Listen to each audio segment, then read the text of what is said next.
All right. So we go to microglia and the meninges. But remember that before we go to this slide, I have already told you about the derivatives of the neuroepithelium. We saw some neuroblasts that will form neurons. We saw oligodendrocytes. We saw astrocytes.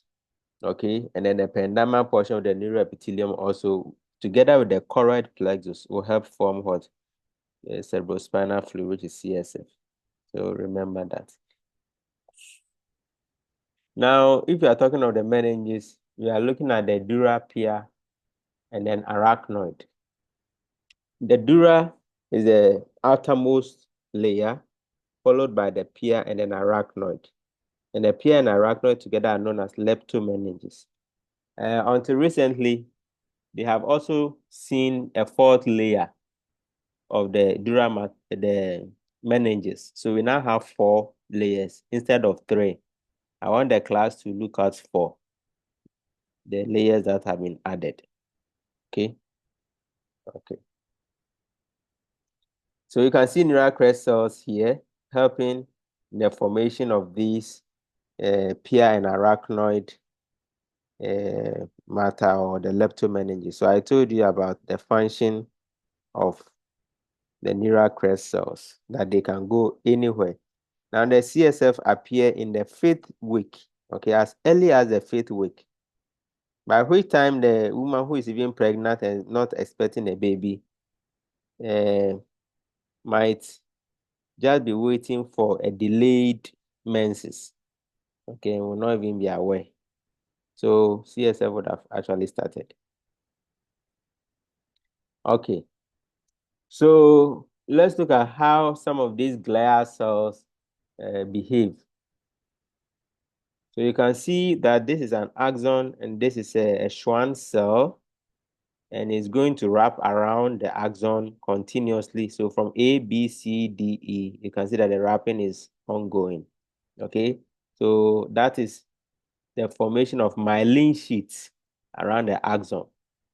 Okay, when you see Schwann cell, it means that it wraps this myelin around the axon of what? What type of neuron, or which part of the central nervous system? Which part of the nervous system? Let me put it that way. I always give a clue. So peripheral. Okay, so central nervous system or the peripheral nervous system. And in the central nervous system, what to do the same event or perform the same function? Good, very good. So that is what is represented here. So that's also doing a similar thing. So please be mindful of the difference between the two because of questions that can come. So there are some questions here. Where does the spinal cord lies? How is the spinal cord protected? Where does the spinal cord stops? Okay, so this one will be like in an adult. Where does it stop? In a newborn, where does it stop? We've done all that today. Remember L1, L2, and then the L4. Okay. Okay. Then how is the space called where cerebrospinal fluid is normally obtained?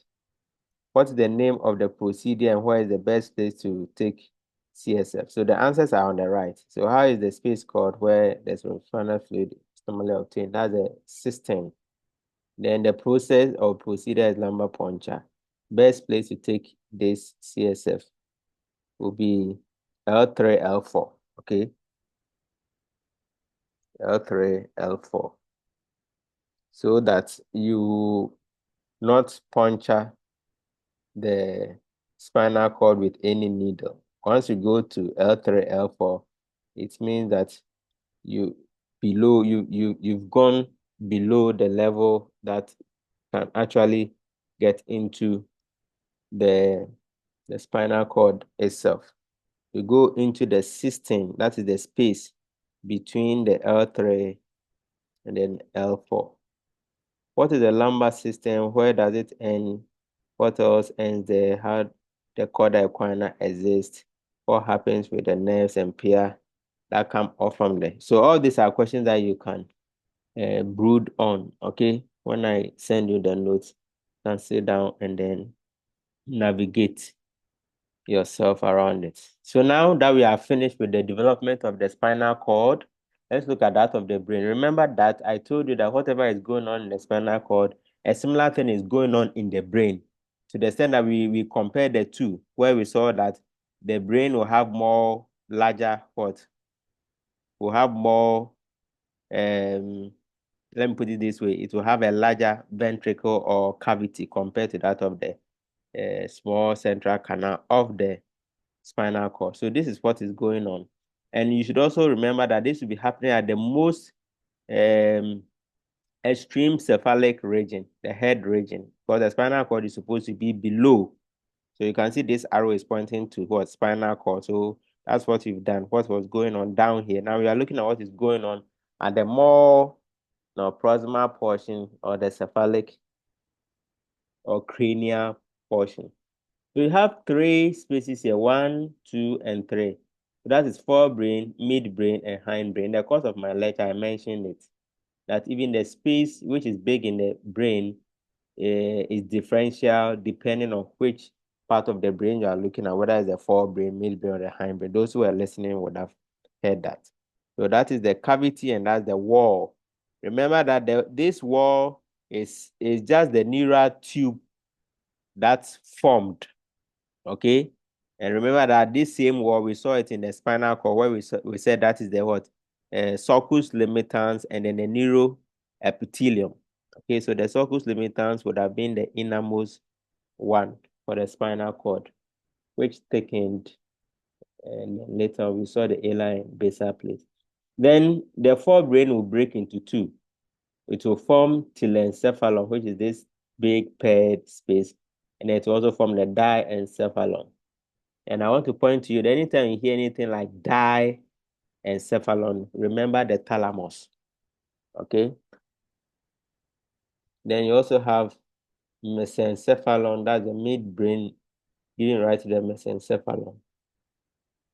Okay. And eventually that becomes the actual midbrain. It remains as the midbrain. Then the hindbrain, which is the rhombencephalon, will divide into two to form telencephalon and the myelencephalon. Okay, so the metencephalon will further divide into the pons and cerebellum, and the myelencephalon will form the medulla. Then below is the spinal cord, which we have already looked at. All right. Then there are cavities or spaces. So you have lateral ventricles here in the cerebral hemisphere. You have the third ventricle around the thalamus. You have the cerebral aqueduct in the midbrain, upper part of fourth ventricle at the pons and medulla, and the lower part of the fourth ventricle at the pons and cerebellum, sorry. And then the lower part of the fourth ventricle in the medulla. Okay, so like I told you, you can see that the spaces are not even the same, the ventricles, depending on which part you go.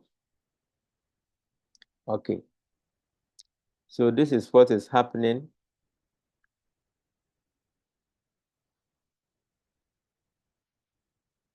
Let me pick the pointer and then you can go on. Okay, so this is what is happening. So that's the forebrain, that is the midbrain, and then that's the hindbrain. Okay, spinal ganglia are also there. This just looks like the somites that we saw earlier on. So those are the spinal ganglia on both sides. That's the neural tube. Okay. So the neural tube at the head region is what is forming this forebrain, midbrain, and hindbrain. And we also said that this forebrain, midbrain, and hindbrain will give rise to other, structures. So you have telencephalon here, diencephalon, then that's mesencephalon, which will form the midbrain. They have metencephalon, and then what? Myelencephalon. Okay. So pons, and then the cerebellum coming from metencephalon. Then you have this myelencephalon forming over the medulla. Then these are the two portions of the forebrain, which is the prosencephalon, giving rise to what? telencephalon and diencephalon. I said something concerning the diencephalon. Who can tell me? Anytime you hear of diencephalon, remember what? The thalamus. The thalamus. Good. So now you have this formation continuum. So A, B, C, and D. So that is the forebrain. Okay. Cerebellum is coming here. That is metencephalon. Then you have the central canal. Here you are looking at the medullary region. So when you see pyramids too, it means that you are looking at the medulla. Okay, then you have this nuclei. Gracile nucleus and cuneate nucleus are part of the dorsal column nuclei. Okay, remember we divided the spinal cord into dorsal and ventral, alar and what? Basal plates. So the same continuation, is occurring in the medulla and the rest of the brain. Okay, so at this region, the gracile nucleus and the cuneate nucleus are there. And always remember that the gracile is medial to the cuneate. So cuneate is lateral, gracile is medial. You will see that in the spinal cord as well. Now, as you move up towards the pons, you have a bigger, cavity. Okay, see this one is smaller at the level of the medulla, because right from the medulla, when you come down, you see the spinal cord, and we know that the spinal cord, the central canal is small. Okay, so it's continuous a bit with the medulla. But as you move up, then the spaces are becoming enlarged to form the ventricle. So this fourth ventricle, you also have portions of that there. All right. So you can see the sulcus limitans and how it has been spread apart because of the enlargement of the ventricle. In the spinal cord, that is not how the sulcus limitans is what? Laid down. Okay, so we now have a bit more moving towards the upper portion. So that's the ependymal roof, fourth ventricle, pia mater, and then cerebellar swelling. I don't want us to go into this. You do more of this in the gross anatomy and physiology, where it will tell you about the visceral afferent and then somatic afferent and all that. So you can see here, that's choroid plexus.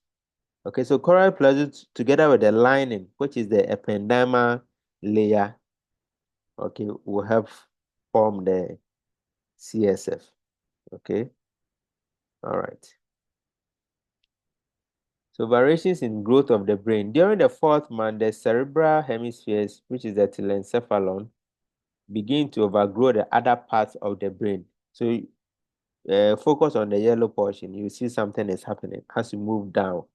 So yellow, and look at the size of the yellow in relation to the, let's say this to be red, green, and blue, deep blue and light blue. So you can see that the yellow keeps enlarging. So that is the cerebral hemisphere. Okay, it grows bigger than the rest. Initially, thin walls of the neural tube and brain vesicles thicken during development. So the thin walls of the neural tube, we are talking of the first layer of the neural tube, which is like the lining epithelium, okay, which also becomes the sulcus limitans, okay. So thin walls become very thick later. They contain the neurons and nerve tract that make up the brain substance proper. So the walls of the neural tube, as we saw, especially the intermediate zone, will contain a lot of neurons. Okay. Nerve fibers run from one hemisphere to the other to form the commissural fiber. So since we said we have two hemispheres, left and right, the brain is supposed to communicate with each other. So you have fibers running from left to right. Okay. And some of these fibers will form what we call the corpus callosum. Okay, you do that in gross anatomy. So this will connect the two hemispheres together. Okay, so it's even here, the largest of which is the corpus callosum, which is what you see here. Okay, that is the fornix. You have the pituitary, which we did not too long ago. So that's the pituitary. Okay, and then the hypothalamus at the top there. Okay. Transverse architecture of brain and spinal cord. So spinal cord, look at it. Look at the internal canal or central canal, very small. Midbrain, the canal is enlarged. Pons is enlarged. Medulla is small. Okay, so medulla, pons, and the midbrain. So it continues the enlargement from what, right to left. So this spinal cord is actually supposed to, ideally should have been put here on the right side of the medulla. Okay, but the numbering is just indicative of the size, sort of. But ideally, I think in future I have to change the arrangement so that from spinal cord we go to medulla, then pons, and then midbrain. So you see that the sizes are increasing towards what, as you move high up. Okay. So remember the spinal cord comes just before the medulla. After the medulla is the pons, and after pons you have the midbrain. That's when you're moving up. Okay. So you have something like this. So this is the pons, a portion of which has been cut. That is the thalamus. Okay, so if you say that below the pons is the medulla, then it means that this region is the medulla. And then below the medulla is the spinal cord. So the spinal cord will be below that. Okay, so when you look at the anterior view too, you see the pons like that here.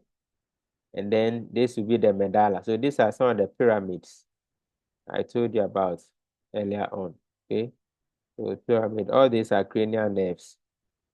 So you have cranial nerve 1, olfactory, cranial nerve 2, the optic, that's the optic chiasma, and then optic tract that are moving outward. Okay. Then you have the oculomotor, and then the trochlea. Then you have the trigeminal, which has both the sensory and motor portion.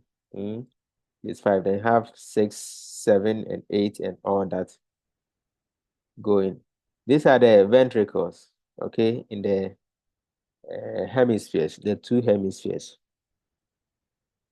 Okay.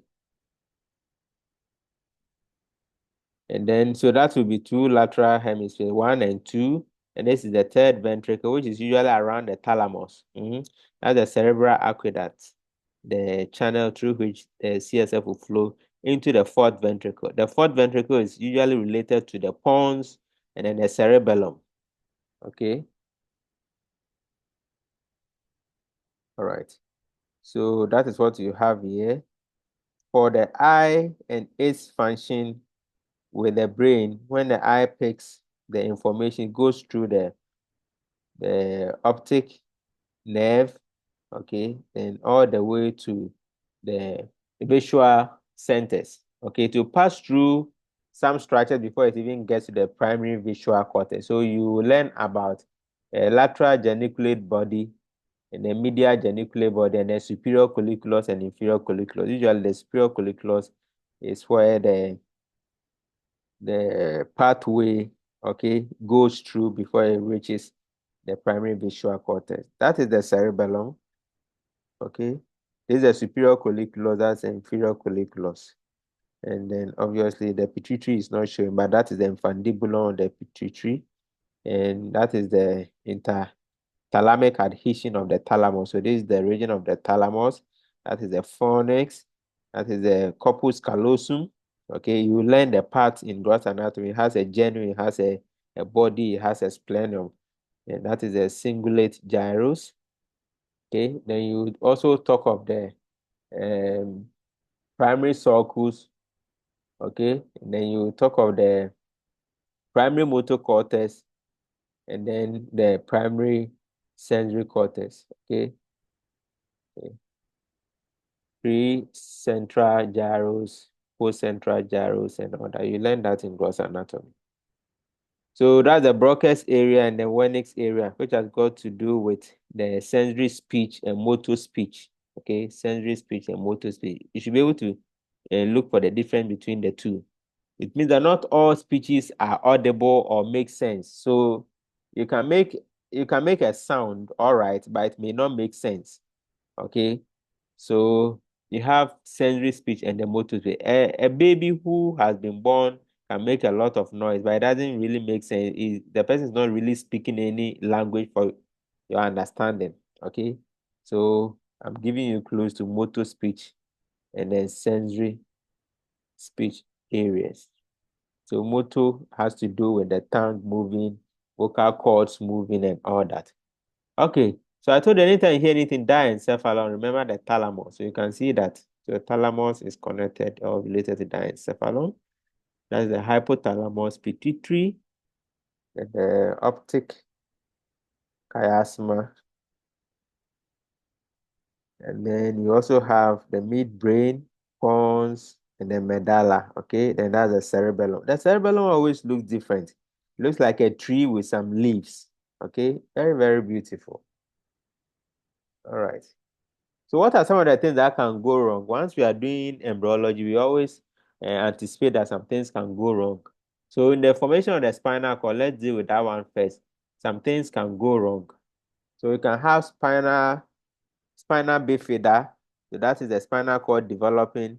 And you can see that the vertebral arch is not fused. Okay, there's a space there. Ideally, the vertebra is supposed to be fused. And you can also see some hair growing on the skin. So this is the skin, okay, at the back of the individual. Okay. When you look at B2, you see that you don't even find the vertebral arch extending at the length at which this one extended but didn't fuse. Very, very short. And in addition, you have the dura mater, okay, the one in the pink going circular. You can see that it has projected into the skin. So it will balloon. You will see the projection at the person's back, okay? And obviously, that is the subarachnoid space, which will contain CSF, okay? And then you have another one here, which the spinal cord is also projected together with the dura mater and the subarachnoid space, and then the skin itself all protruding. And then at this point, you have a portion of the spinal cord which did not even develop at all. It has been cut. Okay, so this is the only remains. All right, so it means that it's from mild to most severe, A, B, C, D. Look out for the names. Okay, I've mentioned spinal bifida. So you can have spinal bifida, occulta, spinal bifida, meningocele, and the like. Okay, so look for them. You'll learn about the different types of spinal bifida. Thank you very much. Any question or contribution? Oh, last week I said I was going to